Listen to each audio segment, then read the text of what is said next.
Hi friends, ఈరోజు మనం పువ్వు లాంటి ఇడ్లీ, దూది లాంటి ఇడ్లీ ఏ విధంగా ప్రిపేర్ చేసుకోవాలనేది చూసుకుందాం.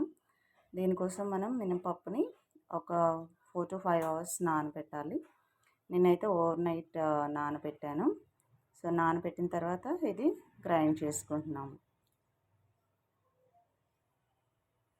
తర్వాత మనం కడిగి పెట్టుకున్నటువంటి మినపప్పు ఈ విధంగా గ్రైండర్లో మధ్య మధ్యలో నీళ్లు పోసుకుంటూ మెత్తగా వేసుకోవాలి.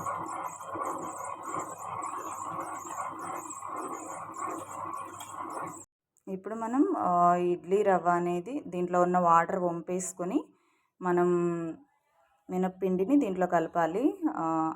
రెగ్యులర్గా చేసేటట్టు పిండి వేయకూడదండి. అంటే దీన్ని స్క్వీజ్ చేసి దీంట్లో వాటర్ అంతా స్క్వీజ్ చేసి అలా వేయకూడదు. జస్ట్ వాటర్ వంపేసి మాత్రమే దాంట్లో మినప్పిండి కలుపుకోవాలి. ఇలా చేస్తే ఇడ్లీ అనేది చాలా సాఫ్ట్గా ఫ్లవర్ లాగా దూదుల్లాగా వస్తాయి. సో ఇప్పుడు మనం ఈ రెండు మిక్స్ చేద్దాం జస్ట్ వాటర్ వంపేసి.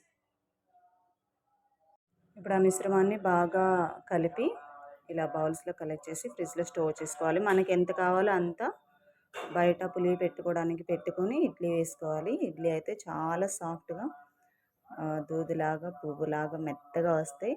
సో మీరు కూడా ట్రై చేసి ఎలా వచ్చిందో చెప్పండి. Thank you. ఒకరోజు పులివి పెట్టిన తర్వాత పిండి చూడండి ఫ్రెండ్స్ ఎలా సాఫ్ట్గా ఉందో.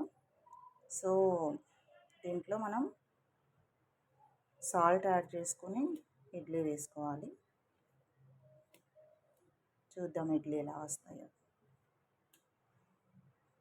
వాటర్ వేడెక్కాక సో మనం వేసుకున్న ఇడ్లీని ఇడ్లీ పాత్రలో ప్లేస్ చేద్దాం.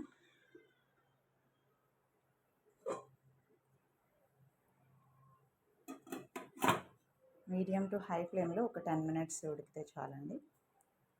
So will get our final output.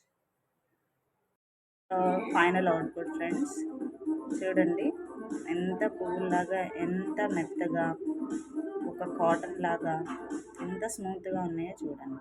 Just ఇలా అంటే చాలు ఇరిగిపోతున్నాయి. సో మీరు కూడా ట్రై చేసి ఎలా వచ్చిందో కామెంట్ రూపంలో చెప్పండి. Thank you.